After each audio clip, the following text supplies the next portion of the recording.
Ladies and gentlemen, Mr. Kofi, Dr. Kofi Boateng. When Chairman Fosu spoke, he laid out why we should really use our heads, okay, to engage our minds so that our hands will know the work that we are supposed to do, okay? And then when the second Kwame Fosu, the younger Kwame Fosu, I should say, okay, came on, he talked about the need for policy. And Lawrence, in short, said that we should have actions. Okay, in short, that's what Lawrence is talking about.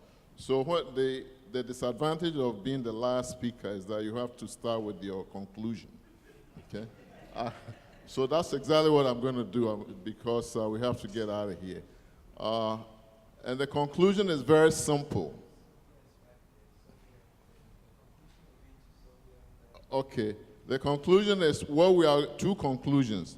What we are going to do when we leave here and how we have to pay for it. Okay, so very simple.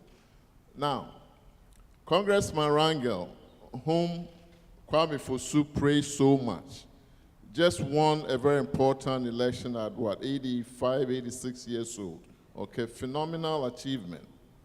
But think about it, he understands the power of the ballot.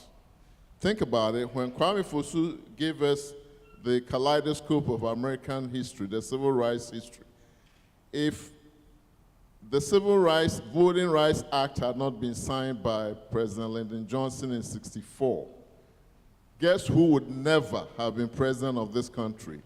Barack Obama. Okay, 44 years later, he would never have been the 44th president. It's not by accident. Okay, look at those numbers. And so it is with us. We can talk all we want. If we do not vote in our country's elections, we can complain about this and about that. There will be no change. The change that we are trying to see will not happen. So it is that a group of us in 2005 pulled together resources. You see, you always need money. We pulled together, I personally raised $40,000 and pulled together, Kwame, I need you to go through this real quickly. Go towards the end, you'll see, keep going. See, I was going to go through all these wonderful things. Go back to the picture, right there, stop right there. See, in October 2005, 13 of us, 13 people it took, okay? And it's prophetic. Jesus plus 12 apostles was 13. So that's how we came up with that number, okay? We descended on Ghana, our homeland, and we took on the media, we took on the politicians, policy. We put policy into action. We called ourselves the Diaspora Voting Committee. And if you look at where the origins of the people, we had people coming from Canada, the United Kingdom, the Netherlands, Botswana. These are all Ghanaians. We went there, and in short order, in February 2006, a bill had been amended to allow Ghanaians living abroad, GLA, to vote in Ghana's elections. And that was passed in October 24th, Act 699, 2006. So that is a law that is on the books, okay? Some people went to Ghana, fought. The people on the right in red were mourning. They were mourning the fact that this bill was going to be passed. They were against. So there were some people for, there were some people against. If we had time, we could go into a longer discourse about why anybody would be against this. But you could see that we went into big protests, organized at the highest levels in Ghana, but eventually good prevailed. So it was for and against, and through PAM, we are going to make this for all of us. So this is a baby that has been born already. This is an act that we have to do, something that we have to do immediately. There have been altogether 7 elections since the Ghana 1992 constitutions. There have been 2 since this was passed, the 2008 and the 2012 elections. But none of these have involved you and I and everybody sitting in this room voting. But the law says, now if you go back real quick, go back a little bit for me, I'll tell. Wait, go back, keep going to the row part. One more, right there. Okay. This is very, very important. This is the amended law that simply says a person who is a citizen of Ghana, resident outside the Republic, is entitled to be registered as a voter if the person satisfies the requirements for registration. And then it goes on to say that the Ghana embassies should facilitate this. And the next one, next slide, says that the electoral commissioner shall make the regulations to make this thing effective. So that law is a law of the land, and it's not being done. So the first action step, I'm an executive. When I go to any meeting, at the end of it, I say, what are we going to do? We finish talking, what are we going to do when we leave here? So PAM, Progressive Alliance Movement, what are we going to do when we leave this room? We are going to take up this baby and grow it. And 2016 elections are coming on. We are going to make sure that come 2016, we vote because the law has already been made. Now, why is it important? Lawrence was talking about, and the congressman, and Agoa, everybody talks about trade booming in Africa, in Ghana. This is specific to Ghana. The blue line is the exports. And over the years, 2005 through 2012, yes, exports have been rising especially since 2010. Guess what? Because of petroleum, right? Okay. But look at the red line. The red line is imports. If you are in your house and you get paid $1 million a month, and you spend $3 million a month, where are you going to be? In the poor house. You'll be begging to eat. And that is what is happening to us. My friends, go 2 more slides from right there. And now, when you put remittances from us, the monies that we send home against net trade is deficits throughout. All the oils and timbers and golds and bauxites in the world are making the cedi devaluate. This is the whole history of what is happening with our cedi devaluation. Because nobody wants the cedi. We are looking for more foreign exchange to buy things than coming in from what we sell. So you see, from net trade, we are losing money consistently. But from our remittances, even in the face of the global recession, it's been positive.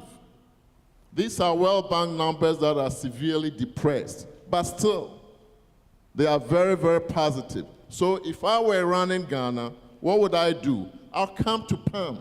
Say, PAM, round up every Ghanaian for me.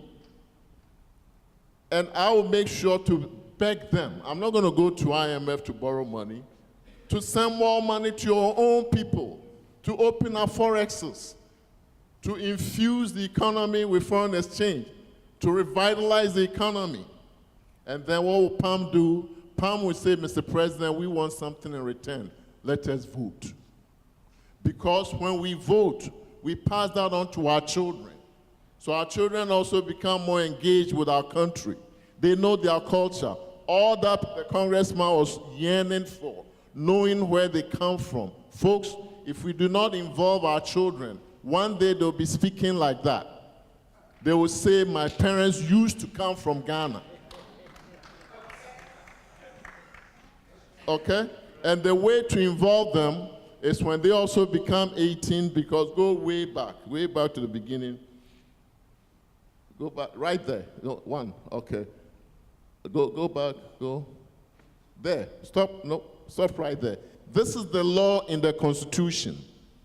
Every citizen of Ghana of 18 years of age or above and of sound mind has the right to vote and is entitled to be registered as a voter for the purposes of public elections and referenda. Article 42. It never says every citizen of Ghana who lives in Ghana. Never says that. This is what we went to fight for, and we won.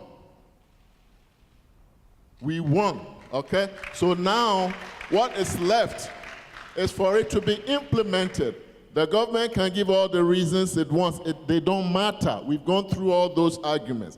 We want the law that is on the books to be implemented, go all the way to the bend. So, Pam, what is the way forward?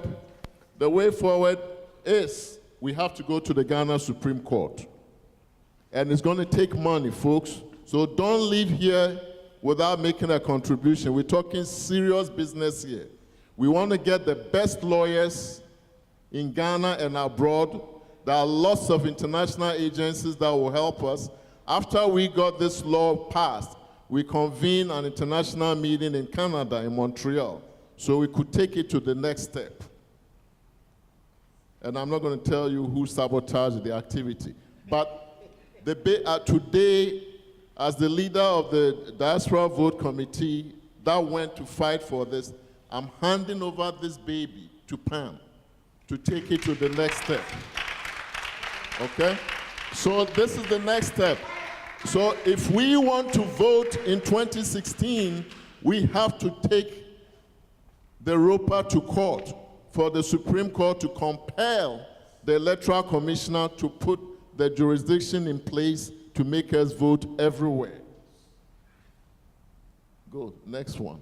Yentiobia. We go vote 2016. Catch it, DJ. Yentiobia. We go vote 2016. Now forward, let's go and pay for it. Forward. And you know, if we had time, and one day Pam will convene another forum, you talked about forum, Mr. Chair, we will get into the whole issue of dual citizenship and the definition of citizenship and why our Ghana's constitution doesn't allow its own citizens to run for parliament unless they renounce all of those things.